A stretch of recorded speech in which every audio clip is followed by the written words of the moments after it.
රෝහිතස්ස මේ ලෝකය කියලා කියන්නේ මේ කොහෙවත් එකක් නෙමෙයි මේ බඹයක් වූ ශරීරය ඇසුරු කරගත්ත මේ මනෝ ලෝකයක් ගැන කතා කළේ. එතකොට සූක්ෂම කායිකයා ගන්ධබ්බයා කියන මේ ස්වභාවය විශ්වය තුල පහළ වෙනවාමයි අවිද්‍යාව තියෙන කල්. දැන් වෙනත් කාගේ හරි කෙනෙක්ගේ ගනලව ඒක චලනය කරන්න පුළුවන්. එතකොට මෙතෙන්දි වෙන්නේ අර සූක්ෂම කායිකයා සූක්ෂම කියන ගන්ධබ්බ ස්වභාවය. එතකොට භෞතිකත්වය තුළ ඔබ අර එළදෙනෙක්ගෙන් කොයිතරම් කිරි දොවන්න යදුවත් අඟකින් අඟෙන් ඔබ කිරි දොවන්න ඔබට කිරි හම්බ වෙනවද? කවදාවත් ඔබ නිවන් දකින්න හම්බ වෙන්නේ නැහැ. මොලේ විකෘති වීමකින් සිද්ධ වුණොත් ඔහුගේ ප්‍රතිසන්දිය ඒ අත්භවයේ ගියාත් භවයේ ගත්ත ඒ චෝතියට අනුව ප්‍රතිසන්දිය.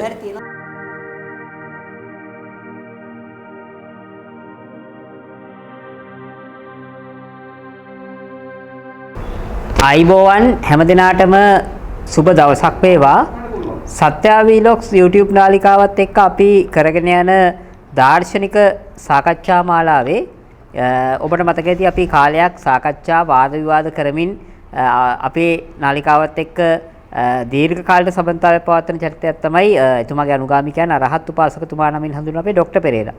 එතුමා ගැන විශේෂයෙන් යමක් කියන්න ඕනේ. මොන විදිහේ වාද විවාද අපි මොන විදිහට එතුමාට චෝදනා කරත් අපි තාර්කිකව පහර දුන්නත් එතුමා බොහොම නිර්භයව දිගින් දිගට අපිත් එක්ක වැඩසටහන් කරා. වැඩසටහන් වල ඉදිරිපත් වුණා, සංවාද වල ඉදිරිපත් වුණා. අදත් එතුමා අපිත් එක්ක අද සංවාදයකට සම්බන්ධ වෙලා අද ඇත්තටම වාද විවාදයකට වඩා පොඩි කරුණු පැහැදිලි කර ගැනීමක් කරගන්න තමයි මම බලාපොරොත්තු වෙන්නේ.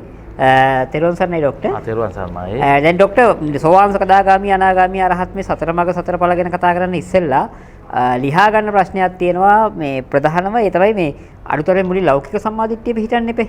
ඒතර ලෝකේ බහුතරයක් බුද්ධිමතුන් බොහොම පැහැදිලිව කියන්නේ බුද්ධිමතුන් භෞතිකවාදී චින්තනයක ඉන්නවා, නිරාගමික චින්තනයක ඉන්නවා. ඒක ඇත්තටම ඒකට ඒගොල්ලොන් දොස් කියන්න බෑ. මොකද විද්‍යාත්මක චින්තනයත් එක්ක ඒගොල්ලෝ ඉන්ද්‍රිය ප්‍රත්‍යක්ෂය සහ පිළිගන්න, ඒ කියන්නේ පිළිගන්න තරම් සාක්ෂි නැති මත ඒගොල්ලෝ පිළිගන්නේ නැහැ. ඒක ඒගොල්ලෝගේ ක්වොලිටි එකක් හැටියට මම පුද්ගලිකව දකින්නේ.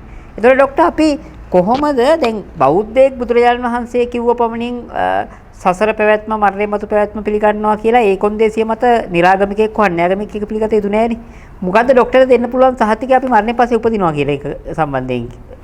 මරණය පස්සේ උපදිනවා කියන්නේ මේ ආත්ම කතාව නෙමෙයි. මරණය මතු මොකක් හරි මේ විඥාන සම්පතිය පැවැත්මක් තියෙන එක සම්බන්ධයෙන් ડોක්ටර් මොකද්ද බෞද්ධයෙක් නොවන කෙනෙක්ට හරි භෞතිකවාදියෙකුට මොකද්ද ડોක්ටර් දෙන්න පුළුවන් සාක්ෂිය? හොඳ ප්‍රශ්නයක් අපේ ගෞරවනීය දරුවා මේ අවස්ථාවේදී මගෙන් අහන්නේ. ඇත්තටම බුදුදහම කියලා කියන්නේ පින්වත් දරුවනි මේ යථාර්ථ අවබෝධයට ආගමක් නැහැ. ඒ කියන්නේ දැන් ක්‍රිස්තියානි ආගම, හින්දු ආගම, බුද්ධ ආගම කියන එක එහා ගිය දැක්මක් තමයි දර්ශනීය කියලා කියන්නේ. දැක්මක් තමයි. ඒ දැක්ම තුළ ආගම් වාදියෙක් වූ ආගමික නායකයෙක් ඉතුරු වෙන්න බෑ. එතන මුස්ලිම් ආගම කෙනෙක්වත් ඉතුරු වෙන්න බෑ. එතකොට ඔබ දකින්න ඕනේ මේ ලෝකයේ තියෙන ඇත්ත මොකද්ද කියන එක විතරයි. එතන අපට පුද්ගලයා අවශ්‍ය නැහැ. ආගම ಜಾති අවශ්‍ය නැහැ. එතකොට අපි දකින මේ විශේෂ දැක්ම ඔබට අවබෝධයටපත් වුණාම මේක තේරුම් ගැනීමේ හැකියාව ලැබෙනවා. එතකොට ඇත්තටම අපි දකින්න ඕනේ ඉන්දික පුතේ මේ ලෝකයේ කියලා කියන්නේ සත්ත්ව පුද්ගල කියන මේ ස්වභාවය ගොඩනගන්නේ කොහොමද කියලා. ඔව්. එතකොට මේක මේ ලෝකයේ ගොඩනගන්නේ සිත විසින්. චිත්තං නියති ලෝකෝ. ඔව්. මහණෙනි මේ ලෝකයේ සිත විසින් නිර්මාණය කරන. දැන් උදාහරණයක් ගන්නම්කෝ මම. තාමත්ම කෙටි උදාහරණයක්. මගේ දරුවෝ කොටම මේක තේරුම් ගන්න පුළුවන් වේවි. අපි උදාහරණයක් ගමු. දැන් ඔබට නිින්ද යනවා. ඔව්. ඔබට දැන් නිින්ද යනවා. ඔව්. ඔබට දැන් නිින්ද ගියාම ඔබට අම්මා නැහැ, තාත්තා, දරුවා, සහෝදරයා, ඥාතියා, ඉඩකඩම් භෞතික ලෝකයේ සම්පත් දේපල කිසිවක් ඔබට හම්බ වෙන්නේ නැහැ නේ. ඒතර ඔබට ඔබගේ ශරීරයේ කෙස් ගහක්වත් ඔබට හම්බ වෙනවද නිින්ද ගියාම? ඒතර නිින්ද ගියාම කිසිම දෙයක් ඔබට මේ ලෝකේ හම්බ වෙන්නේ නැහැ. ඒතර ඔබ අවදි වුණාම මොකද වෙන්නේ බලන්නකෝ. අන්න දැන් ඔබට ඔබ ඉන්නවා ලෝකයක් තියෙනවා අම්මා තාත්තා දරුවෝ සහෝදරයෝ ඥාති හිත ගණන් මතු පිට රන්දිදී මුතුමැණික් හම්බ වෙනවා. ඒතර යාන වාහන බස් කාර් ලෝරි මේ ඔක්කොම හම්බ වෙන්නේ කුමක් මතද? මේ විඥානීය කියන ස්වභාවයේ මත ඔබට පැනවීමක් කරන්නේ මේක. ඇත්තටම විඥානය තුලින් ඒ හදන ඒ වංචනික ප්‍රපංච ධර්ම ටික නේද ඔබට ලෝකේ නිර්මාණය කරලා දෙන්නේ. එතකොට අපි පැහැදිලිව දකින්න ඕනේ මේ ලෝකය කියලා කියන්නේ නම් මේ හිත තුළ හදාගන්න මේ සිතුවිලි මාත්‍රික ක්‍රියාවලියක් විතරයි. ඒ සිතුවිලි මාත්‍රයෙන් ක්‍රියාත්මක වෙන මේ වංචනික ප්‍රපංච ධර්ම ටික ඔබට භෞතිකයේ පණවනවා. භෞතිකයේ තියනවා කියන්නත් බෑ කියන්නත් බෑ අපිට. භෞතිකයේ පණවනවා පුතේ. එතකොට මේ භෞතිකයේ පැනවීම නතර වුණොත් ලෝකේ නිර්මාණය වෙන්නේ නැහැ. දැන් ඕක රෝහිතස්ස සූත්‍රයේ බුදුහාමුදුරුවෝ ඉතා පැහැදිලිවම දේශනා කරන්නේ. රෝහිතස්ස මේ ලෝකය කියලා කියන්නේ මේ කොහෙවත් එකක් නෙමෙයි මේ බඹයක් වූ ශරීරය ඇසුරු කරගත්ත මේ මනෝ ලෝකයක් ගැනයි කතා කළේ. එතකොට මේ මනෝ විඥානමය ලෝකය ගැන බුදුරජාන් වහන්සේ පෙන්වන්නේ මේ ලෝක සමුදය නිරෝධගාමිනී පටිපදාව කියන මේ කාරණා ටිකම ක්‍රියාත්මක වෙන්නේ මේ මොහොතේ. එතකොට අපිට මේ ශෙනියට කලින් ශෙනියේ සිත ගැන කතා කරන්න දෙයක් ඉතුරු වෙන්නේ නැහැ. එතකොට අනාගතයට මේ සිත ගැන මේ විඥානය ගැන කතා කරන්න බෑ. එතකොට ඔබට මේ සමස්ත ලෝකෙම නිර්මාණය කරන්න කොයි වෙලාවේද? මේ වර්තමාන මොහොත තුලයි ඔබ දකින්න. එතකොට මේ භෞතිකත්වයේද මේක තියෙන ඔබට තියෙන මේ දකින්න තියෙන මෙතන මේ අතුලාන්තය තුල සිද්ධ වෙන මේ මනෝමය ලෝකයක් ගැනයි බුදුහාමුදුරුවෝ කතා කළේ. ඒක අර ඉමස්මින් යේව ධානමත්තේ කලාබරේ සසඤ්ඤාමි සමනකේ ලෝකංච පඤ්ඤාපේමි ලෝක සමුදයංච පඤ්ඤාපේමි ලෝක නිරෝධංච පඤ්ඤාපේමි ලෝක නිරෝධ ගාමිනී පටිපදන්ත පඤ්ඤාපේමි තාමත් පැහැදිලි උන්වහන්සේ පැහැදිලි කළේ මේ ලෝකය කියන්නේ මනෝ මට්ටමින් පමණ පවතින ලෝකයක්. ඒතර මේ මනෝ මට්ටමින් පවතින මේ ලෝකය නතර වුණොත් ඔබ කියන්නේ මම ඔබට හොඳම කදිම ඔබට නිින්ද ගියොත් දැන් විඥාන පහළ වෙන්නේ නැහැ. ඒතර ඔබට භෞතික අම්මකෝ දැන් ඔබගේ ඇහැ කන නාසය දිව ශරීරය ඔබගේ මේ ශරීරය කියන්නකෝ මේ ශරීරය ඔබට හම්බ වෙනවද නිින්ද ගිය වෙලාවට නෑ නේ පුතේ. එතකොට බලන්නකෝ අපි මේ පැනවීමක් මිසක ඇත කියන්නත් බෑ නැත කියන්නත් බෑ මහණෙනි. හේතු ප්‍රත්‍යංගේ සම්භූතයක් ගොඩ නගනවා. ඒ සම්භූතිය විසින් භෞතිකයක් ඔබට ගොඩ නගනවා. එතකොට අද භෞතිකවාදීන් මේ අවිද්‍යාව භූමිය තුල සත්‍ය හොයනවා පින්වතුනි.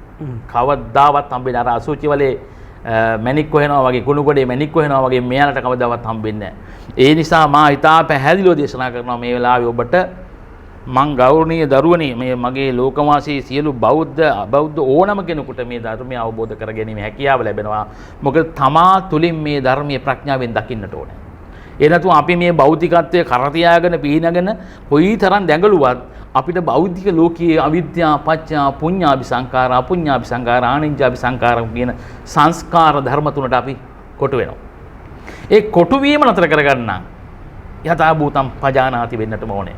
ඒ යථා භූතම් පජානාති කිව්වේ ඒ භූතය කිව්වේ හැදුවේ මේ මොහොතේ මනෝවිඤ්ඤාණය තුල.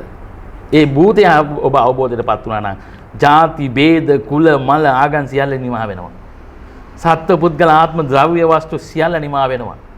මේ යථාර්ථය තුළ ඔබගේ ප්‍රඥාව පහළ වේවා කියලා මම හැමෝටම ප්‍රාර්ථනා කරනවා පින්වතුනි. තව ප්‍රශ්න ඔබගේ තියෙනවා අහන්න. ડોක්ටර් මේ ડોක්ටර්ගේ විග්‍රහය ඉතාම හොඳයි. හැබැයි මේ මගේ ප්‍රශ්න උත්තරයක් හම්බුන්නේ නැහැ. කියන අබෞද්ධ කෙනෙක් දැන් ડોක්ටර් කියන විදිහට අපේ මරණයෙන් මේ විඥාන ක්‍රියාවලිය ඉවර වෙන්නේ නැහැ නේ. හැබැයි දැන්ට බටහිර විද්‍යාවේ පිළිගැනීම තමයි විඥානය කියලා වෙනම එකක් නෑ. විඥානය කියන්නේ මේ මොළයේ ඇති වෙන රසායනික ක්‍රියාවලියක සබ්ප්‍රොඩක්ට් එකක්, අතුරු ප්‍රතිඵලයක් විතරයි කියන එක. එතකොට ඒක යම් මොහොතක අපේ ස්නායු පද්ධතිය කල්ලේ මෞකුසේ සකස් වෙනකොට පටන් අරගෙන මරණයෙන් පස්සේ අර කම්පියුටර් ෂට් ඩවුන් කරා වගේ මේක ඉවර වෙනවා. මරණයෙන් පස්සේ පැවැත්මක් පිළිබඳව ප්‍රධාන ප්‍රවාහයේ විද්‍යාව තවම ඒ කියන්නේ යම් පරීක්ෂණ කරනවා ඒක අපිට ප්‍රතික්ෂේප කරන්න බෑ. හැබැයි මගේ බහුතරය භෞතිකවාදීන්ගේ පිළිගැනීම තමයි භෞතිකවාදී විද්‍යාඥයන්ගේ පිළිගැනීම තමයි උපතින් පටන් ගන්න මේ විඥාන ක්‍රියාවලිය මොලේ ආරම්භයත් එක්ක මොලේ මරණයත් එක්ක ඉවර වෙනවා කියන එක. එහෙම වෙන්නේ නැහැ කියන එක ડોක්ටර්ගෙන් කිසිම සාක්ෂියක් ලැබුණේ නැහැ. මම මේක එහෙම වෙන්නේ නැහැ. මම ඔබට ඉතා පැහැදිලිව මේක උත්තර දෙනවා. මෙන්න මෙහෙමයි. මේ ධර්මයේ අවබෝධයටපත් වෙලා මේ යථාර්ථය අවබෝධයටපත් වුණොත් පමණයි ඔබට නැවත පුනර්භවයක් ලැබෙන්නේ නැත්තේ.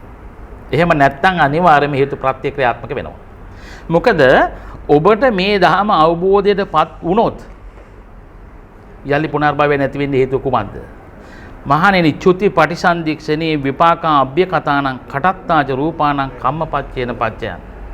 මේ මහණෙනි මේ අවිද්‍යාව සහගත භූමිය තුල සංස්කාරයන්ගේ හේතු ප්‍රත්‍ය කරගෙන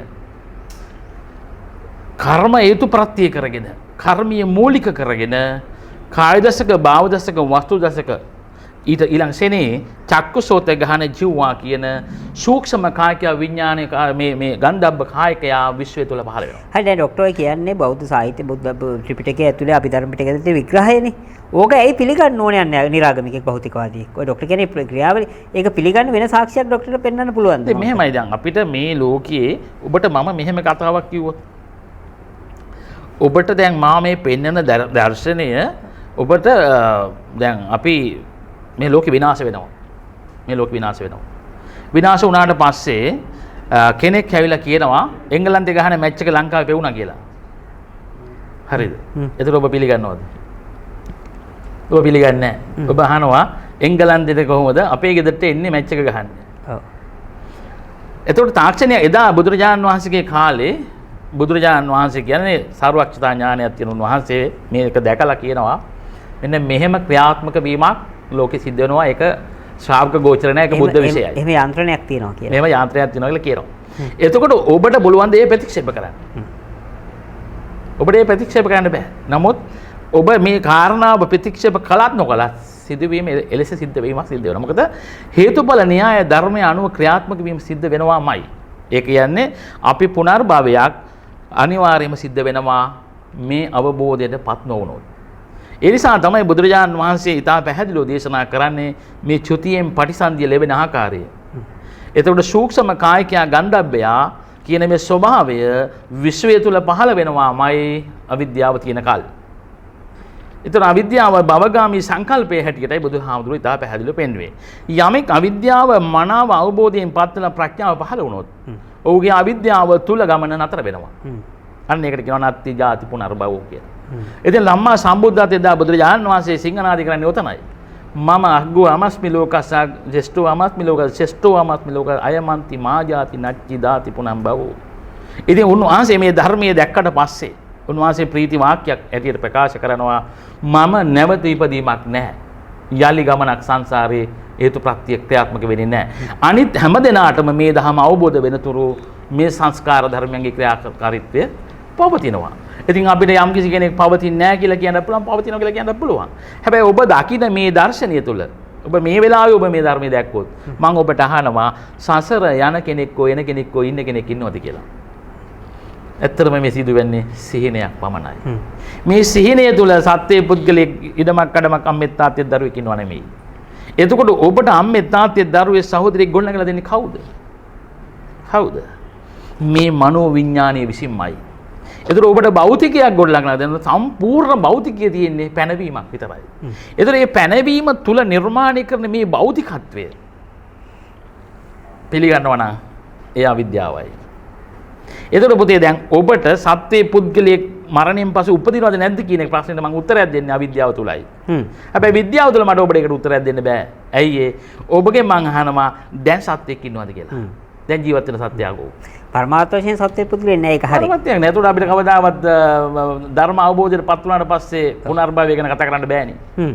එතකොට අපේ ධර්ම අවබෝධයෙන් පත් නොවී දක්වා බුදුරජාණන් වහන්සේ දේශනා කරපු ආකාරයට මේක හේතුපත්‍යයන්ගේ අනුව ක්‍රියාත්මක වීමක් සසරේ තිබෙනවා. ඒ සංසාරගත සත්‍ය 31 තලයේ කොතනක හරි විඥාන පහල කරනවා. හැබැයි මතක තියාගන්න මේ විඥානේ නෙමෙයි ඊළඟ ආත්මෙට යන්නේ. ඔව් විඥාන ප්‍රවාහය නමුත් අර ආත්මවාදී කතාව අඛණ්ඩව පවතින අඛණ්ඩ පවතින විඥාන ප්‍රවාහයක්. හැබැයි ඒකට කයක් නිර්මාණය කරගන්න. දැන් ඔබතුමා ඔහොම කිව්වට දැන් ඔබතුමා කියන විදිහට ඔබතුමා රහත්නේ.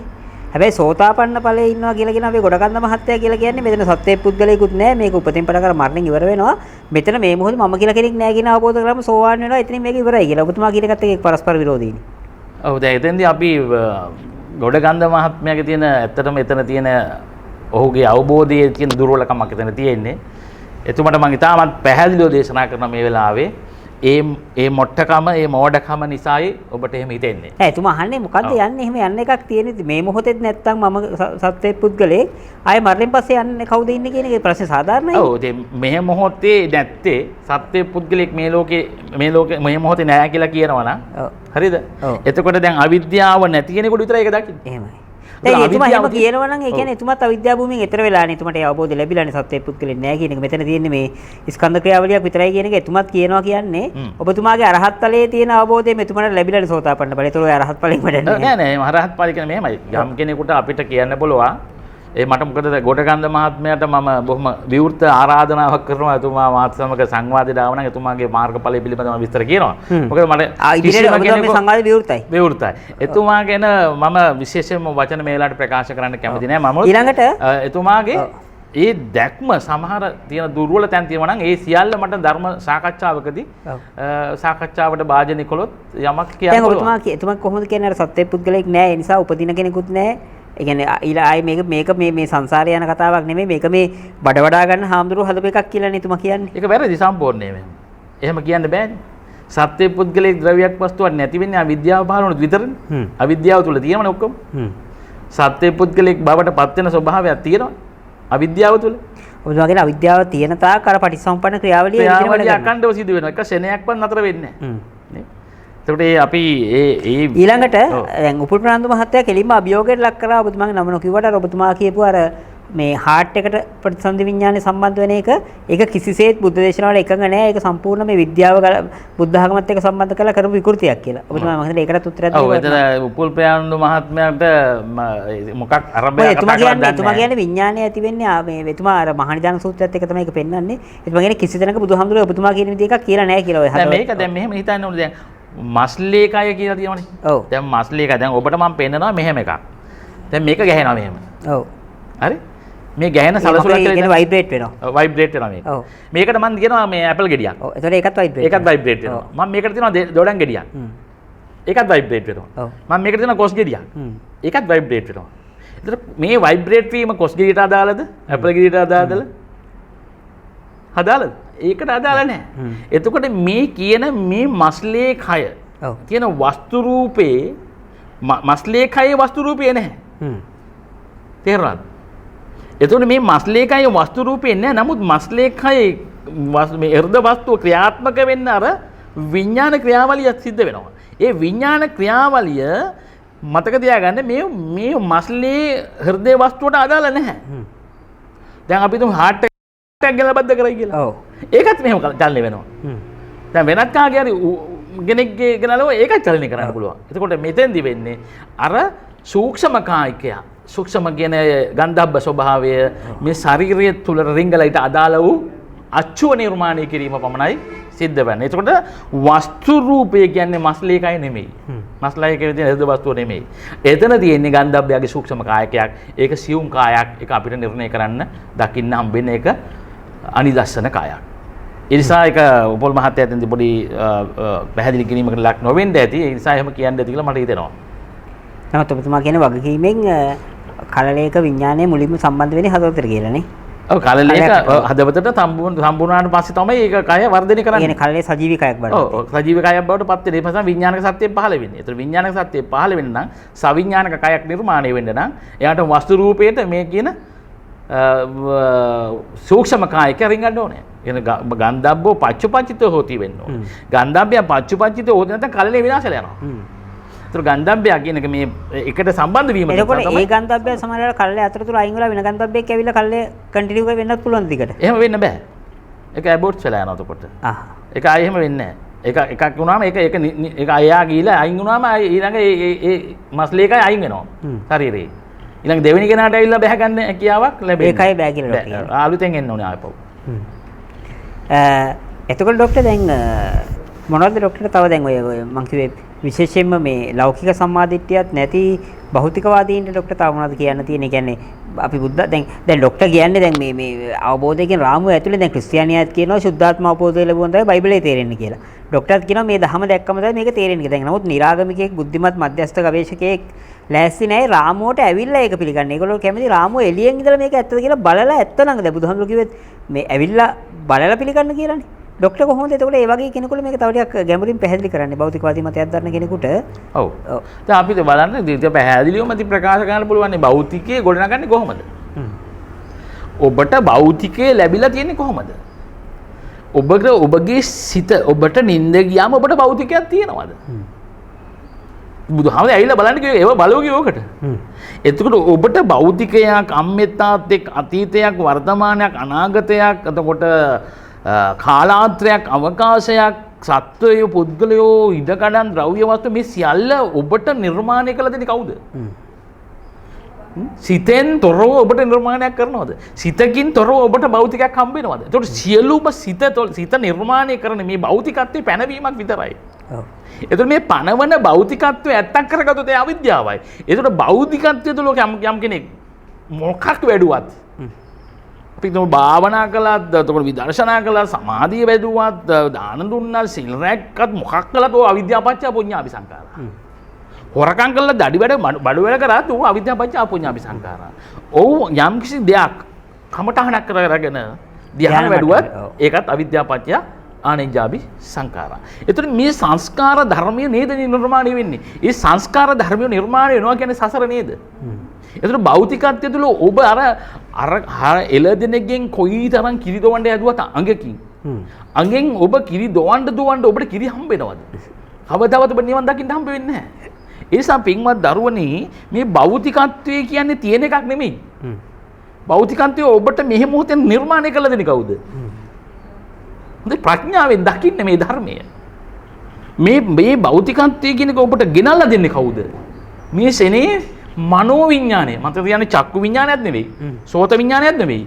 ගහන විඥානයත් නෙවෙයි. කාය විඥානයත් නෙවෙයි. ජීවා විඥානය. ජීවා විඥානයත් නෙවෙයි. මනෝ විඥානය පමණයි ඔබට මේ භෞතිකත්වය සාධ්‍යාත්මික ඔබත් මමත් ලෝකයක් හිරක් හඳස් සඳත් තාරකාවක් නිර්මාණය කරගෙන. ඇත්තටම ඉර පායනවා සඳ බහැ යනවා කියලා කවුද කියන්නේ? සඳ කියනවද? ඉර කියනවද? නෑ ඔබගේ හිතයි කියන්නේ. එතකොට මෙන්න මෙතනින් ඔබ ගත්තොත් ඔබ දකින්න ඕනේ මේ භෞතිකත්වය කියන්නේ විඥානයේ පැනවීමක් පමණයි. ඒ පැනවීම මහණෙනි ඩොක්ටර් එතකොට අර මම කිව්ව එක ප්‍රතික්ෂේප කරනවා. විඥානය කියලා වෙනම එකක් නෑ. විඥානය කියන්නේ මේ මොළයේ ඇති වෙන රසායනික ක්‍රියාවලික ප්‍රතිඵලයක් විතරයි කියන එක. එහෙම කියන්න බෑ කොහොමද? මොළයේ ඇති රසායනික ක්‍රියාවලික කියන්නේ බෑ. ඒක නියුරොලොජිස්ට්ලම තමයි කියන්නේ ඒක. නෑ. එතකොට ආයි භෞතිකවාදී. මොළයේ තියෙනවා රසායනික ක්‍රියාවලියක් තියෙනවා. එතකොට ආයෙත් භෞතිකවාදීමයි. මා ඔබට පෙන්වන්නේ මොළය කියන්නේ සංඥාවක්. ඔබ කියන ක්‍රියාවලිය සංඥාවක් කියලා ඔබ දැක්කොත් මේ සංඥා පද්ධතියේ නෙට්වර්ක් එක නේද අපි මේ ඒකට ඒගොල්ලෝ ගන්න සරල තරක තමයි ඩිමෙන්ෂියා පාකින්සන් වගේ ලෙඩ හැදෙන අයගේ ඔය කියන මනෝවිඤ්ඤාණය වැඩ කරන්නේ නැති වෙනවනේ. දැන් අර හොඳම තරකය රොනල්ඩ් රේගන්ට අන්තිම කාලේ යා කිසිම දෙයක් මතක නැති වුණා. මතක නැහැ. දැන් එතකොට විඤ්ඤාණය කියලා එකක් ස්වයක්ත මොලෙන් බාහිරව වැඩ කරනවා නම් ඇයි එහෙම වෙන්නේ කියන එක තමයි භෞතිකවාදීන් ප්‍රබලතාවය. එහෙමයි. දැන් මොලේ කියන එක මාධ්‍ය. දැන් පුතේ මෙහෙම හිතන්නකෝ. ඔබගේ දැන් මාධ්‍ය වෙනයි දැක්ම වෙනයි. දැන් අපිට මොලේ කියන එක මගේ මනච්ච පටිච්ච ධම්මේ සුප්පච්චිත මනෝවිඤ්ඤාණ. ඒතර මනෝවිඤ්ඤාණය නිර්වාණය කරන්න උපකාර වෙනවා මොලේ. ඒ මාධ්‍ය.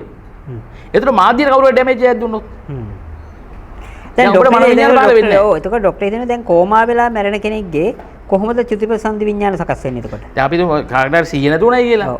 නේද? සිහිය නැතුවම එයාගේ මනෝවිඤ්ඤාණය ක්‍රියාත්මක වෙන්නේ නැහැ. එතකොට එයා චුතිපරිසන්ධිය වෙන්නේ මොකද්ද? අතීත භවයේ ගත්ත චුතියම පරිසන්ධිය බවට පත් වෙනවා. ඒ කියන්නේ ඒකෙදී ඇත්තටම වෙන්නේ අර ගියාත්මේ ගත්ත චුතියමයි භවංග සිත හදන්නට වර්තමාන ප්‍රතිසන්ධි සිත්තේ හදන්නේ. එතකොට එතෙන්දී අලුතින් චුත වීමක් සිද්ධ වෙන්නේ නැහැ. බුදුහාමුදුරුවෝ ඒකේ තා පැහැදිලි දේශනා කරලා තියෙනවා මහණෙනි යමෙකු සිහි විකල්වියෝ යමෙකු මොලේ විකෘති වීමකින් සිද්ධ වුණොත් ඔහුගේ ප්‍රතිසන්දිය ඒ අත්භවයේ ගියාත්භවයේ ගත්ත ඒ චුතියට අනුව ප්‍රතිසන්දිය. ඒක කොහේ හරි තියෙනවද මූලාශ්‍රය? ඒක බුදුරජාණන් වහන්සේ පැහැදිලිව දේශනා කරපු අවස්ථා තියෙනවා. අපිට ඒක තා පැහැදිලිවම දකින්නට පුළුවන් වෙනවා. එතකොට එතෙන්දී සිද්ධ විඥාන ක්‍රියාත්මක සිද්ධ වීම කියන්නේ එහෙම වෙන්නේ කොමා තත්ත්වයකපත් වෙනවා. කොමා තත්ත්වයකපත් වෙනවනොත්. හරි පැහැදිලි ඒක ඒ කතන්දරින් අපිට පේනවා මේ යන ගමන. එතකොට අපිට කවදාවත් ගැලවීමක් නැහැ මේ ස්වභාවය මත මේ අවබෝධයටපත් නොවෙන තුරු. එතකොට දැන් අනාගාමී කෙනත් අවිද්‍යා භූමියේ ඉන්නේ. ක්‍රියා ස්ථිර වශයෙන්ම ඊළඟ භවයේදී අරහත්ත්වයටපත් වෙනවනේ. ඒ කියන්නේ කුමන ආකාරයකින් හරි. එතකොට ඒ අවිද්‍යා භූමියේ ඉන්න අනාගාමී කෙනාගේ කොහොමද ඒක නියත වෙන්නේ යාගේ? දැන් සෝතාපන්න කෙනෙක් ගත්තොත් කියන්නේ භව 7යිනේ නියතයි කියලා. හැබැයි ඒතොර එයා සෝතාපන්නයත් ඒ කියන්නේ අරහත් මාර්ගයට කලින් මේ අනාගාමී ඵලලාභියත් ඉන්නේ අවිද්‍යා භූමියේ නෙමෙයි ડોක්ටර් කියන විදියට. නෑ අනාගාමී කියන ස්වභාවයේදී එයාට මේ කාම භූමිය එයා සම්පූර්ණයෙන්ම අවබෝධයටපත් වෙලා තියෙනවා. කාම භූමිය නිදහස්. ඒතර හැබැයි එයාට අවිද්‍යා සංයෝජනේ තියෙනවා. අවිද්‍යා සංයෝජනේ තියෙන්නේ රූප භූමියේ.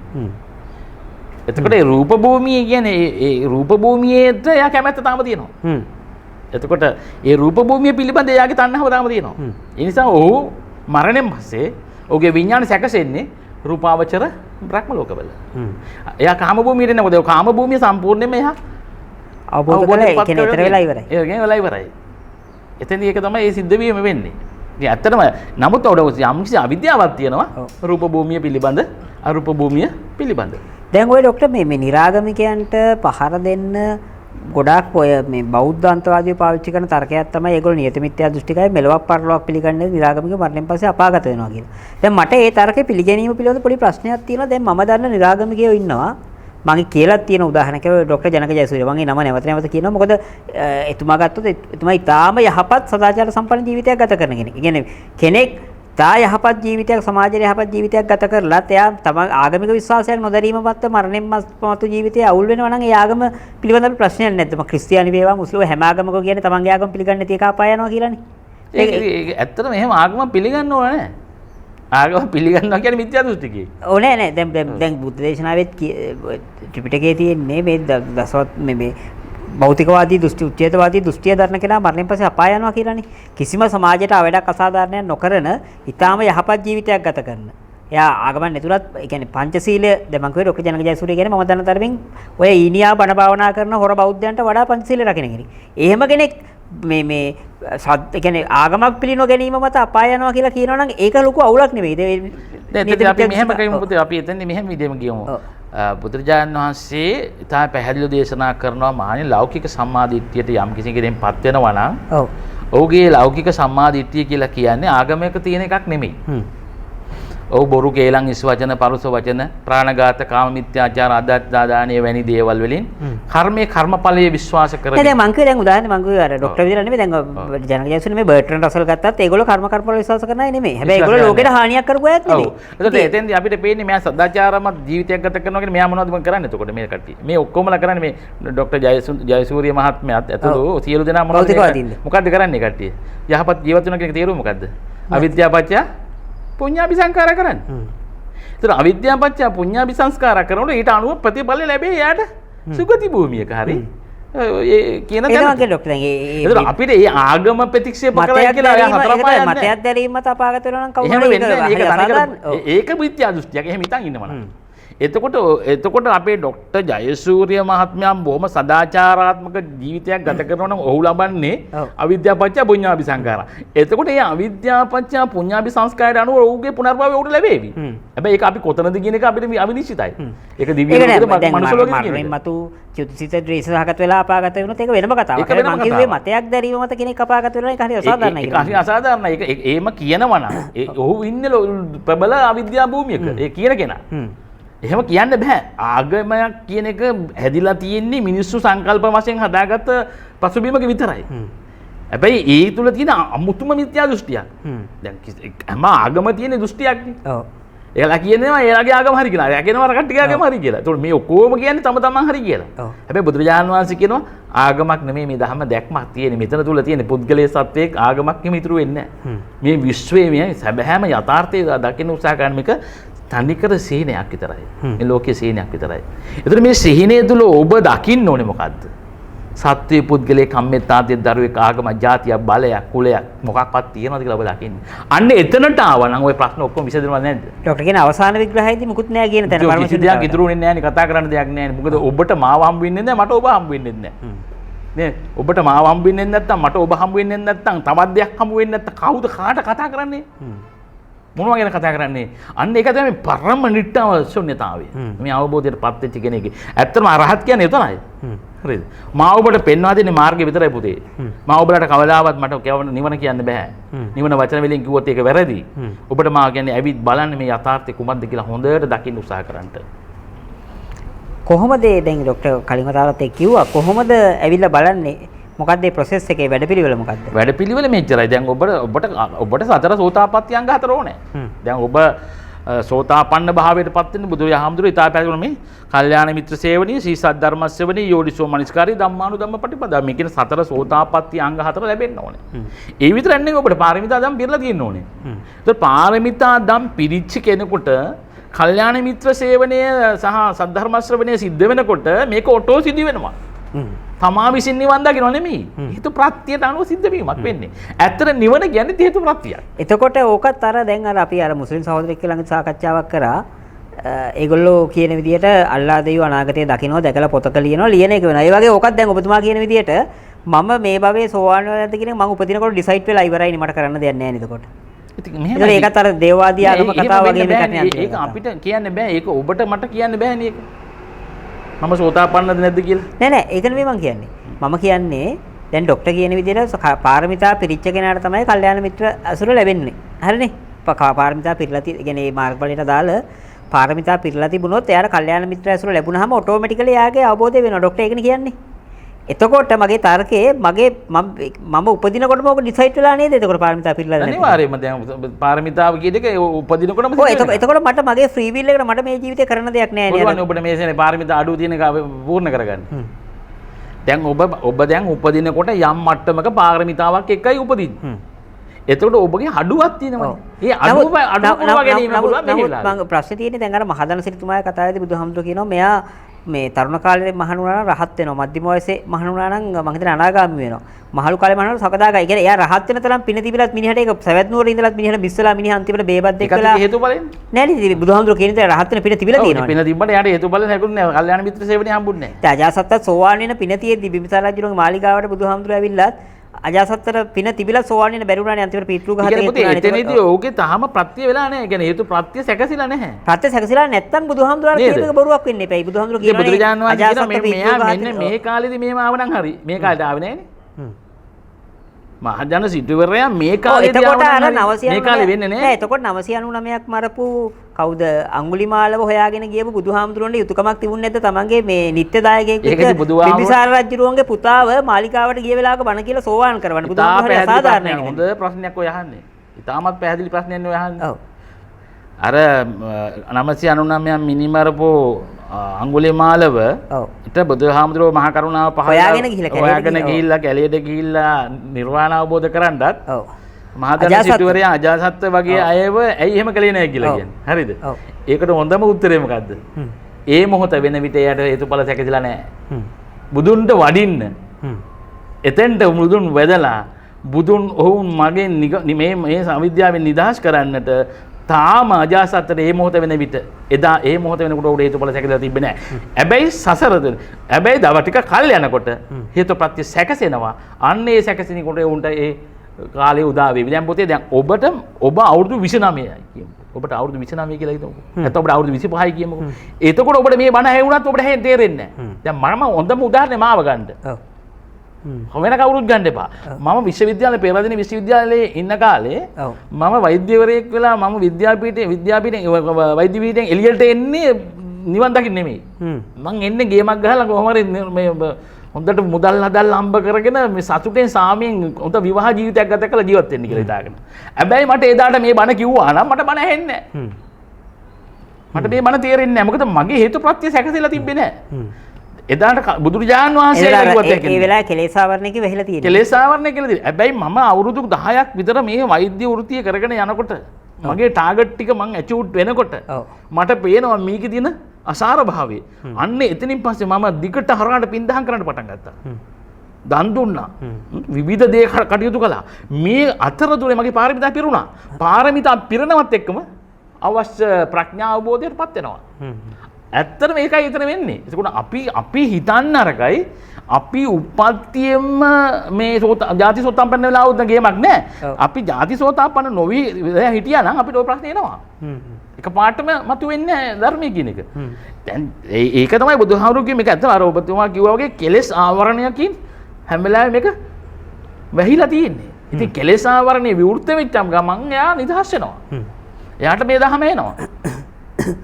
දැන් බුදුරජාණන් වහන්සේ උපාලිට එතකොට ඔය සිහ සේනාධිපති උග්ගසිරිතුමා ඒගොල්ලෝ බණ කියපු තැන්වල කියනවා ඒගොල්ලොන්ගේ හිත කල්ල චිත්ත මුදු චිත්ත විනීවරණ චිත්ත. ඒ කියන්නේ සිත මෘදු සමාධිමත් සිතක් බවට පත් වෙන ධර්මයේ දේශනා කළා ඊළඟට මේ මාර්ගය කියනවා කියලා.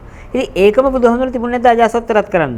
බුදුරජාණන් වහන්සේ තමන්ගේ හැකියාව භාවිතා කරලා. ඒක යාට ඒ වෙලාවේ එහෙම වෙන්නේ නැත්තේ ඒක හේතුඵලයේ දහම උට හේතු නැහැ.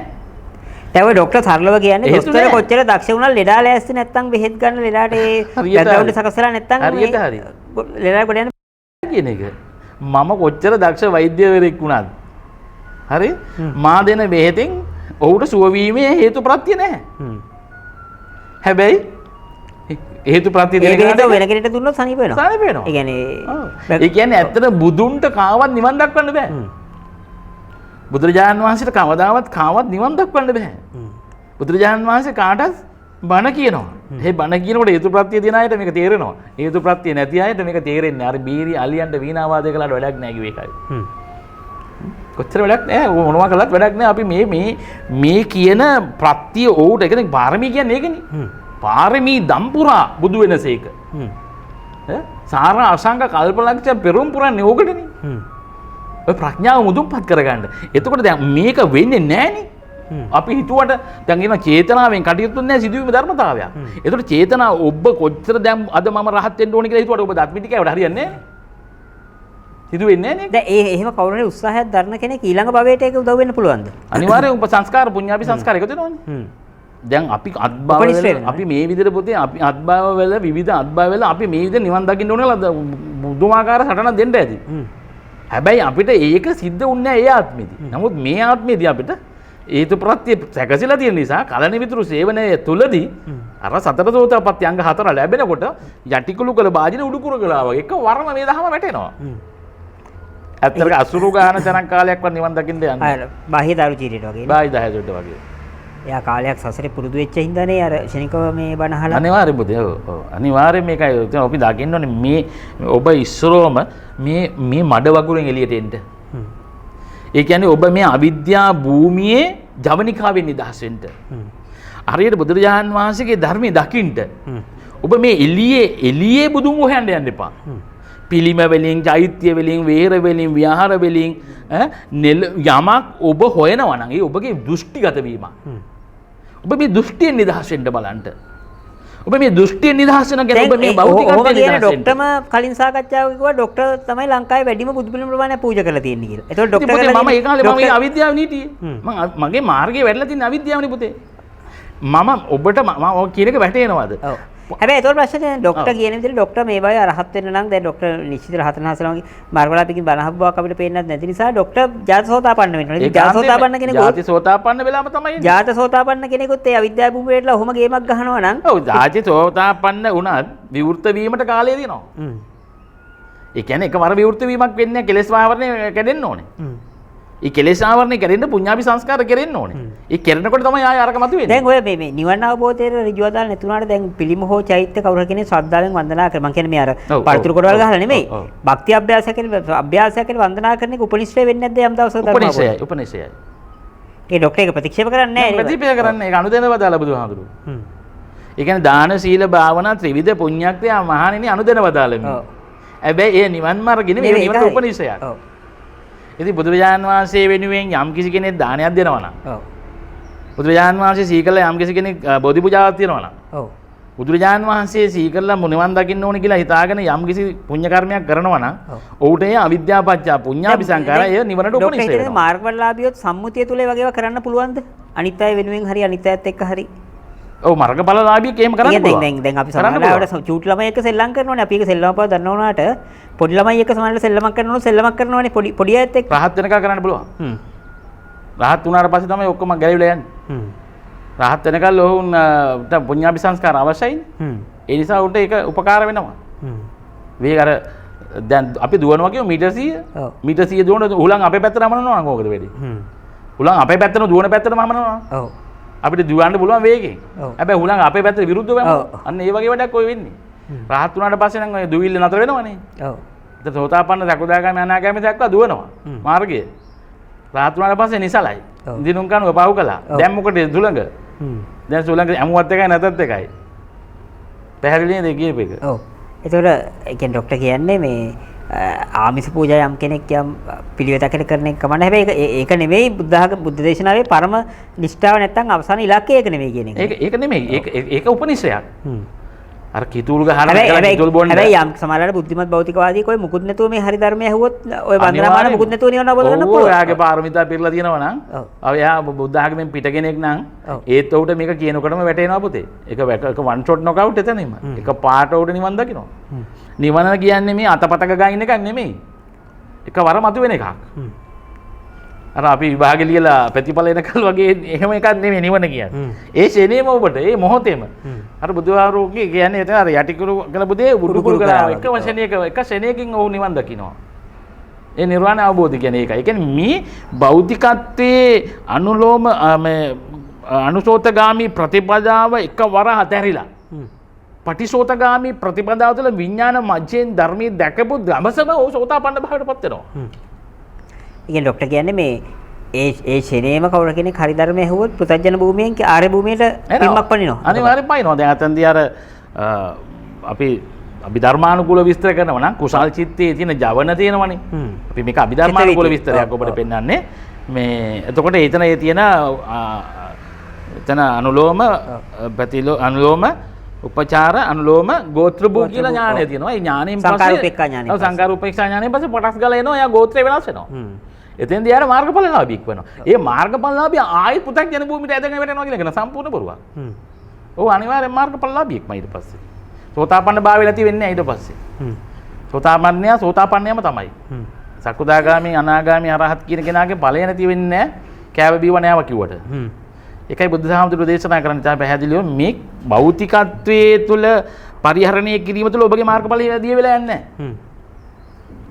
පැහැදිලිද ඒක? හැබැයි යා සාමාන්‍ය කෙනෙක් භෞතිකත්වයට එක්ක ගනුදෙනු කරන විදියටම ගනුදෙනු කරනවා නම් ඒතර ප්‍රශ්නයක් නැද්ද?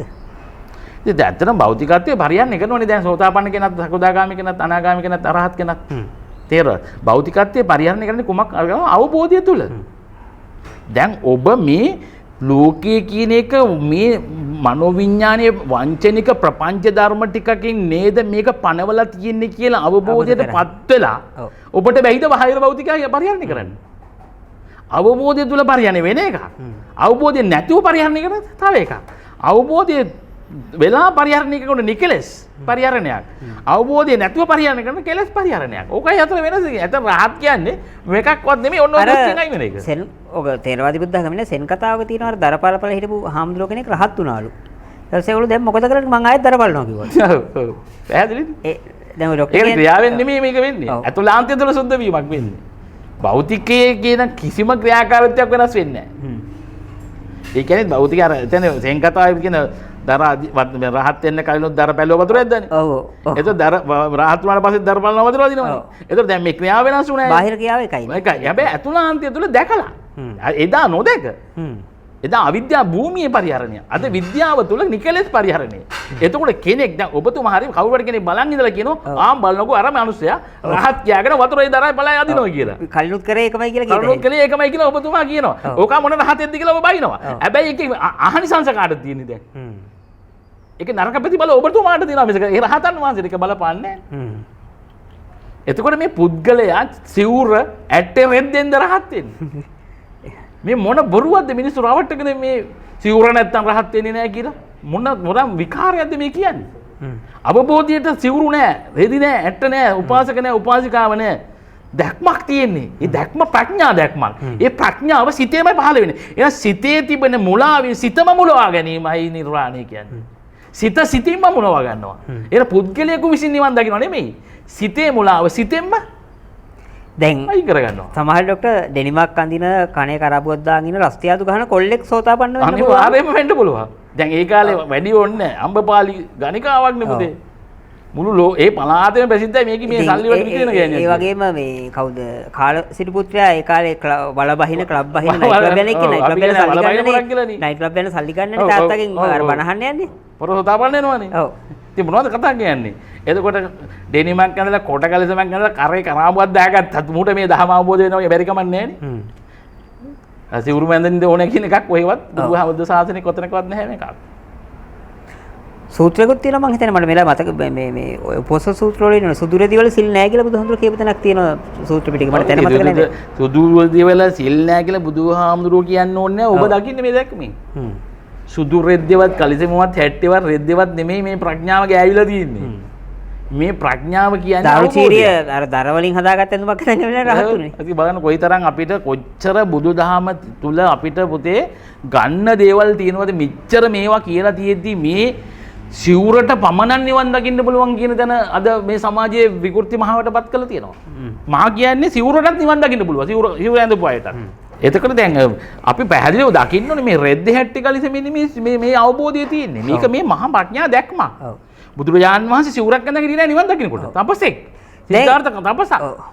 කවුද සිවුර ඇඳලා නිවන් දැක්කේ ඒ කාලේ? සිවුරක් කියන එක නෙමෙයි. එතන තිබ්බේ මොකක් හරි වස්ත්‍රයක්. ඊට පස්සේ ඒක සම්ප්‍රදායික ක්‍රමයට සිවුර බවට පත් වෙලා අද මේක ට්‍රිපිකල් සිවුරක් බවට පත් වෙලා තියෙනවද? හැබැයි පින්වතුනි එදා පාසකුල චීවරය ඇඳගත්තේ. සිවුරු කියුවේ නෑ ඔයාලට. ඒක මේ ડોක්ටර් අනිත් එක දැන් ඔය සිවුර කියන එක ඒ කාලේ සියලුම ශ්‍රමණයෝ පාවිච්චි කරපු එකක්. ඒ කියන්නේ බුදුහාමුදුරනේ පේටන තියෙන එකක් නෙමෙයි. නැත්තම් බුදුහාමුදුරෝ සතර පෙරණි විදියට පැවිදිරුවක් දකින්න විදියක් නෑ නේ. සිවුරක් ඇඳගෙන කෙනෙක් දකින්න ඉන්නේ කොහොමද? සිද්ධාර්ථ බෝධිසත්ව කාලේ ඒ කාලේ ශ්‍රමණයෝ වෙන්නේ නැත්තම්. එකම දේ බුදුහාමුදුරෝ මේකට අර එක වෙනසක් කරා අර මේ කෙත මේ මං හිතන්නේ මේ කුඹුරක විදිය ලියදි විදියට බුදුහාමුදුරෝ වෙන ඩිසයින් එකක් ගෙනාවා යුනික්නස් එකක් අනන්‍යතාවයක් ගෙනාවා සිවුරට බෞද්ධ භික්ෂුන්. හැබැයි මේ සිවුර කියන්නේ මේ ඇත්තටම ඒ කාලේ සියලුම ශ්‍රමණයෝ අඳපු එකක්. ඔව්. එහෙම එකක් නෑ. නැත්නම් අඟුලිමාල මේ බුදුහාමුදුරු ශ්‍රමණයෙක් කියලා අඳුරගන්නේ සිවුරෙන්. ඒකනේ කියන්නේ මේ ශ්‍රමණය බොරු කියන්නේ නැහැ කියලා බුදුහාමුදුරු කියන දන්නේ නැහැ අඟුලිමාල. ඒ කියන්නේ සියලු ශ්‍රමණයන්ගේ ඇඳුම. සියලු තපසංගේ ඇඳුමක්. ඒක සවුල් දෙනාගේ ඒක ડોක්ටර් මට අර මුලදී අහගෙන ආවිලා අමතක වුණා. දැන් ওই ડોක්ටර් මේ අරහත් තත්ත්වයක් කිව්වට දැන් අර ගොඩකන්ද මහත්තයා කිව්ව එකම මම මතු කරේ. එයා කියන්නේ සෝවාන් වෙනකොට මේ සත්‍යයේ පුද්ගලයෙක් නැහැ කියලා අවබෝධය ඔය ડોක්ටර් කියන විඥාන මධ්‍යයෙන් දකින්න ඔය මොකක් හරි එක උනාට පස්සේ ආයේ මේ සකදාගාමි අනාගාමි අරහත් කියලා ආයේ මගුල් ටිකක් මොකටද තියෙන්නේ කියලා ගොඩකන්ද මහත්තයා අහනවනේ. මේ ප්‍රශ්නේ සාධාරණයිත් නේද? ගොඩකන්ද මහත්තයාට එතන වැරදිලා තියෙන්නේ. දැන් සෝවාන් වෙනකොටම සත්‍යයේ පුද්ගලයෙක් නැහැ කියලා මේක අවබෝධ කරගන්න ආයේ මොකද්ද සකදාගාමි අනාගාමි? සෝතාපන්න භාවය කියන්නේ මොකක්ද කියලා දැකලා නැහැ. සෝතාපන්න භාවයේදී සත්‍ය පුද්ගල ආත්ම ද්‍රව්‍ය වස්තු විඥාන මධ්‍ය තුලින් දැකලා මේ එළිය තියෙනක නෙමෙයි. එළිය සත්‍ය පුද්ගල ආත්ම නැහැ කියන එක නෙමෙයි මේ කියන්නේ. අතුලාන්තයේ තුල විඥානයේ තුල මේ සංකල්ප සිහිනයක් විතරයි මේක. සංඥා පද්ධතියක් නැත්තම් නෙට්වර්ක් එකක් විතරක් ක්‍රියාත්මක වෙන ස්වභාවයක් විතරයි මෙතන තියෙන්නේ. ඒතකොට එතන සත්‍ය පුද්ගලයෙක් නැහැ. ඒ සෝතාපන්න භාවය අපි කියමු දැක්කයි කියලා. ඔව්. එතකොට දැන් මේ ස්වභාවය අර මම හරි ලස්සනට ඔබට කියන්නම්. ඔබ යනවා අඳුරු කාමරයකට. ඒ අඳුරු කාමරයට ගිහලා ඔබ දානවා ලයිට් එකක්. ඔව්. ඒක වොට් 25. ඊට පස්සේ ඔබට පේනවා මේකේ පුටු මේස ඇඳ රතිරිලි මේ තියෙන ආකාරය. ඔව්. හැබැයි ඔබට ඒකේ තියෙන කුඩා ඒවා පේන්නේ නැහැ. ඔව් ඒක හරි. ඊට පස්සේ ඔබ වොට්ස් 50 එකක් දාලා බලනවා. ඔව්. ඊට පස්සේ වොට් 75 එකක් දානවා. වොට් 100 දාපුවම හොඳට පේනවා දැන්. අන්න මෙතන පත්තෑයෙක් යනවා, අතනෙන් කූඹියෙක් යනවා. මෙතන මේ කුණු තියෙනවා. මේ ඔක්කොම පේන්න පටන්. අන්න ඒ වගේ තමයි මේ තීව්‍රතාවය. ඔබ දැකපු දැක්ම. ડોක්ටර් කියන අපේ මේ සැකවුණු සියුම් කෙලස් දකින්න බෑ සෝතාපන්න. බෑ. ඒක දැකපු දැක්ම ඔබ ස්ථිර වෙන ස්වභාවයක්. ඒතර සකුදාගාමි වෙලාවේදී, අනාගාමි වෙලාවේදී, රහත් භාවයේදී ඔබගේ ප්‍රඥාව මුදුන්පත් වෙච්ච ස්වභාවය. හැබැයි දැන් ගොඩකන්ද මහත්තයා කියන්නේ කවුරු රහත් කියනවා නම් ඒ කියන එක හොරෙක් කියලා. ඒ කියන්නේ එහෙම රහත් භාව කියලා නෑ. එතන මේ මුලා වෙලා ඉන්නේ. පව් ඉතින්. ඒක මෝඩකමක්. එතුමාගේ ඒ තියෙන ඒ දැක්ම තුල තිබෙන අඩුවක්. ඉතින් මම එතුමා සෝතාපන්න නැද්ද කියන එක නෙමෙයි මට අවශ්‍යතාවය තියෙන්නේ. එතුමා මට විවෘත සාකච්ඡාවකට එනවා නම් මම එතුමත් එක්ක මේ ගැන සාකච්ඡා කරන්න කැමතියි. හැබැයි එතනදී ඔහු මුලා වෙලා තියෙනවා මේ යථාර්ථය ඔහු ඉතුරු ටික දැකලා නැහැ. ඉතුරු ටික දකින්න ඉතින් කතා කරන්න ඕනේ තව ටිකක් මේ ඉස්සරහට යන්න ඕනේ. හැබැයි එතුමාද භෞතිකවාදීක් සෝතාපන්න වෙන්න විදියක් නැහැ බුද්ධහමන. ඔව් භෞතිකවාදියෙක් නම් සෝතාපන්න වෙන්න බෑ. යාට භෞතිකත්වයක් හම්බ වෙනවා නම්. ඔව්. ඒ භෞතිකත්වය තුළ ඔහු කියනවා නම් මේ ලෝකේ මෙහෙමයි කියලා භෞතිකත්වය කතා කරනවා නම් ඔහු සෝතාපන්න කොහොමත් වෙන්න බෑ. එතන එහෙම වෙන්න බෑ. ඒක වෙන්න බැරි ඇයි ඔහු භෞතිකත්වය පිළිඅරන්. භෞතිකත්වය පිළිගත්තා කියන්නේ අවිද්‍යාව තියනවා උට. මම කියන්නේ ඔබට භෞතිකත්වයට එහා ගිය දැක්මක්. අයිතේ ડોක්ටර් කියන විදිහට උපතින් පෙර භවයේ සෝවාන් වෙලා ඉපදුන්නේ නැත්නම් සෝතාපන්න කෙනෙක් හෝ ඒ කියන්නේ රහතන් වහන්සේ කෙනෙක්ගේ මාර්ගඵලලාභිකෙන් බණ අහන්නම ඕනේ සෝවාන් වෙනවනේ. ඔව් අනිවාර්යෙන් වෙන්න එපා. ඒ කියන්නේ ಜಾති සෝතාපන්න නැති කෙනෙකුට අනිවාර්යෙන් කල්යාණ මිත්‍ර සේවනයා කියන්නේ ඔහු ධර්මයේ දැක්කපු කෙනෙක් වෙන්න එපා. ඔව්. දැන් කල්යාණ මිත්‍රයා සෝතාපන්න වෙච්ච කෙනෙක්මත් වෙන්න ඕනේ අවම. එහෙම නැති වුණොත් ඔහු කියන්නේ සෝතාපන්න බණ නෙමෙයි. දේශකයා කියන්නේ එතකොට සෝතාපන්න වෙලා නැත්තම් ඔහු කියන්නේ නිර්වාණ බණ නෙමෙයි. ඔහු කියන්නේ ඔහු අවිද්‍යා භූමියේ බණ කියන කෙනෙක්. එතකොට අවිද්‍යා භූමියේ බණ කියන කෙනෙක්ගෙන් අවිද්‍යා භූමියේ ඉඳගෙනම නිවන් දකින්න විද්‍යා භූමියට එන්න පුළුවන්ද? අනිවාර්යයෙන්ම ಜಾති සෝතාපන්න වෙච්ච කෙනෙක් නැත්තම් එයාට මාර්ගඵලලාභියෙක්ගෙන් බණ අහන්නම ඕනේ නිවන් දකින්න. තමන් ඒ කියන්නේ උපතින් සෝවන් නැත්තම් නේ. උපතින් සෝවන් නැත්තම්. එතකොට ડોක්ටර් කියන්නේ එහෙම නැතුව කවුරු හරි සෝවාන් කියලා කියනවා නම් ඒක පිළිගන්න බෑ නේ කියන්නේ. ඔව් දැන් ඇත්තටම එහෙම සෝවාන් කියලා කියනවා නම් පුතේ පිළිගන්න එකපාරට අයින් කරන්න එපා. ඔව්. නේද? දැන් ගොඩකන්ද මහත්තයා ප්‍රශ්නේ ආයේ ගිය පෙර භවයේ හිටියා කියලා පිළිගන්නේ නැහැ නේ යා. ඒතකොට යා ජසෝතපන්න වෙන්න බෑනේ. වෙන්න බෑනේ ඒක. ඔව්. එතුමා මුලා වෙලා ඉන්නේ. එතුමාගේ මුලාව අපි ඉතින් අනුකම්පා කරලා එතුමාත් එක්ක ධර්ම සාකච්ඡාවක් කරන එක තමයි මම හිතන වඩාම වැදගත්. ඒතකොට එතුමා සමානලට ප්‍රඥාවන්තයෙක් ડોක්ටර් කරුණු සහිතව මේ ඔව් එහෙම වෙන්න පුළුවන්. එහෙම වෙච්ච ප්‍රඥාවන්ත නම් එතුමාට මේ අත්භවය සාර්ථක කරගන්න පුළුවන් වේවි. ડોක්ටර් එතුමා සංවාදයකට සම්බන්ධ වෙන්න ඉදිරිය හරි කැමති නම් ડોක්ටර් කැමතියි මේ ඔව් මම විවෘත සංවාදයක් කරන්නේ. විශේෂයෙන්ම මේ ධර්මයේ පිළිබඳ ගවේෂණය කරන ඕනෑම කෙනෙක් එක්ක සාකච්ඡාවට කැමතියි. එහෙම අකමැත්තක් නෑ. මොකද එයාලා යම් මට්ටමකින් හරි මට ගලව ගන්න පුළුවන් නම් මම එයාලා ගලවනවා. හැබැයි එයාලගේ අවිද්‍යාව භූමිය මම සම්මත කරන්නේ නැහැ. දැන් පෙර භවයේ පිළිගන්නේත් නැත්නම් ඊළඟ භවයේ පිළිගන්නේත් නැත්නම් එයා උප්පත්තියක් ගැන කතා කරන්නේත් නැත්නම් ඒ ඔහුට ඇත්තටම එතන ඔහු නිවන් දැකපු කෙනෙක් වෙන්න ඕනේ. ඔව්. මොකද නිස්සත්තු නිස්ජීව ශුන්‍යතාවය දැකලා තියෙනවා. ડોක්ටර් මේ ආයුර්වේද වෛද්‍යවරයෙකුත් නෙමෙයි ડોක්ටර් MBBS ડોක්ටර් කෙනෙක් නේ. ඒතකොට ડોක්ටර් ඉගෙන ගත්ත ජීව විද්‍යාව තුල එහෙම මේ භවයෙන් භවයට යන විඥාන ප්‍රවාහයක් ගැන පිළිගන්න පුළුවන්ද ડોක්ටර්ගේ මගේ විද්‍යාව බෑ. මගේ විද්‍යාව විද්‍යාපත්‍ය විද්‍යාවනේ. අවිද්‍යාව තුළ විද්‍යාවක් තියෙනවා අපි ඉගෙන ගත්තේ විශ්වවිද්‍යාලේ. ඒ කියන්නේ අවිද්‍යාව අපිට කයක් හම්බ වෙලා ඒ කය විච්ඡේදනය කරලා ඒ ස්නායු මසල්ස් ඇට පිළිබඳව ගවේෂණය කරලා රෝගී කායයට තබයාව බලන මම MBBS එක උපකාරී ගත්තේ ඇත්තටම අවිද්‍යාපත්‍ය විද්‍යාව උපාධියක් කරන් තියෙන්නේ. මම විද්‍යාපත්‍ය විද්‍යාව උපාධිය ගන්න නිවන් දැකකොට. ඒ තමයි රහත් භාවය කියන්නේ. එතකොට අපි කොයිතරම් දක්ෂයෙක් වෙලා ප්‍රොෆෙසර් කෙනෙක් වෙලා අපි මේ ලෝකේ ඉන්න විශේෂ වෛද්‍යවරයෙක් වුණත් වැඩක් නැහැ. අපි මේ අවිද්‍යාව තුළ ඒ ඩිග්‍රී අරන් තියෙන්නේ. හැම දෙකම ගහන්න උන අවිද්‍යාපච්චා විද්‍යාව කියලා. සියලු වෛද්‍යවරු සහ සියලු ඉංජිනේරුවරු සියලු ලෝයර්ස්ලා අතර මේ හැම දෙනාම මේ අවිද්‍යාව භූමිය තුළ යමක් ඉගෙන ගත්තා. ඒ අවිද්‍යාව භූමිය තුළ උපාධි ගත්තා. හැබැයි කවදාවත් උට නිර්වාණය දැකලා නැහැ. දොස්තරලා ඕන තරම් බිහි වෙනවා. ඉංජිනේරුවරු ලෝයර්ස්ලා ડોක්ටර්ස්ලා ඕන තරම් ලෝකෙ බිහි වෙනවා. හැබැයි බුදුවරු පහළ වෙන්නේ නැහැ. ඇයි? අවිද්‍යාපච්චා විද්‍යාව නෙමෙයි. විද්‍යාපච්චා විද්‍යාව වෙන්නේ බොහොම කලාතුරකින්. ඒකයි දුර්ලභ පංච මනුස්සත්වයේ සහ දුර්ලභ මනුස්සතාව අතර බුදුන් පහළ වීම. ඒකයි බුද්ධහම කියන්නේ තාම දැක්මක් තියෙන පුතේ මේකේ. මේ දැක්ම නොදැකන හැමෝම පිස්සෝ. සබ්බේ පුතග්ජන අවුම්මන්තක. මේ ඔක්කොම ඉන්නේ අවිද්‍යාව භූමියේ පිස්සු හැදිලා. හොයනවා. මොනවද හොයන්නේ? මොනවද හොයන්නේ? අංගෙන් කිරි දෝනක් කිරි හම්බෙන්නේ නැහැ වගේ.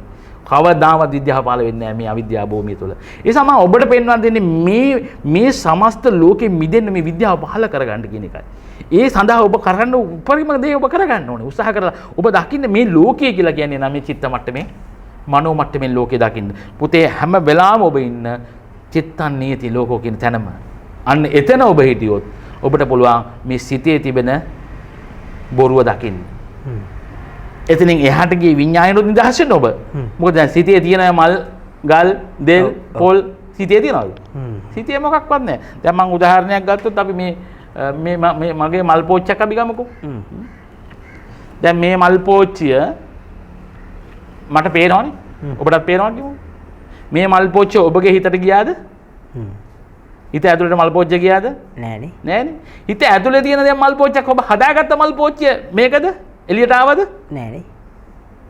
එතකොට මේ මල් පෝච්චිය ඇතුළට ගියෙත් නෑ. ඇතුලෙන් ඔබ හදාගත්ත මල් පෝච්චිය එළියට ආවෙත් නෑ. එහෙනම් මේක මොකද්ද? මේක මායාවක් කියලා ඔබ දකින්නේ. එහෙනම් භෞතිකත්වයේ මායාවක් කියලා ඔබ දකින්නේ. ඔබට මේක දකින්න බැරුව නේද ඔබ මේක පිළිගත්තේ. එහෙනම් ඔබට අවිද්‍යාපත්‍ය සංස්කාරා කියන ත්‍රිවිධ සංස්කාර වලට මුහුණ දෙන්න වෙනවා. ඒ කියන්නේ ඔබට සසර ගමනක හේතු ප්‍රත්‍යයට අනුව අඛණ්ඩ වූ පහයකට ලක් වෙනවා. ඒකනේ විඥාන ධාරාවේ ගමනකට. ඒක තමයි භයානක. ඒක තමයි භයානක. ඒකේ නිදහසෙන් තමයි මේ ලෞතර බුදුවරු ඇවිල්ලා බණ කියන්නේ ලෝකෙට. ඒක වෙන කිසිම හේතුවක් මත බුදුවරු බණ කියන්නේ නැහැ. සංසාරගත සත්‍ය සසරෙන් නිදහස් කිරීමේ මූලික බලාපොරොත්තුවෙන් තමයි අමාමෑණි බුදු පියවරුත් බණ කියන්නේ. උන්ගේ ශ්‍රාවකයොත් ඇවිල්ලා බණ කියන්නේ ලෝකෙට වෙන මොකක්කටවත් බලාගෙන නෙමෙයි. දැන් ඕකට චතුරාර්ය සත්‍ය හරිය ත්‍රිලක්ෂණ හරිය ආස්වාදාදීන නිස්සරණ හරිය අවබෝධ කරගන්න ඕනේ නැද්ද? ඉතින් ඒවා පුතේ භූමිය තුල ඔබ යනකොට ඒ මාර්ගය තියෙනවා. දැන් ආස්වාදයේ ආදීනව නිස්සරණය මේ ඔක්කොම අවිද්‍යාව තුල ඔබට හම්බ වෙන සංස්කාර ධර්ම. ඔබ එකවරම මේ විද්‍යා භූමියේ පහළ වෙන්නේ නැහැ ඔබට.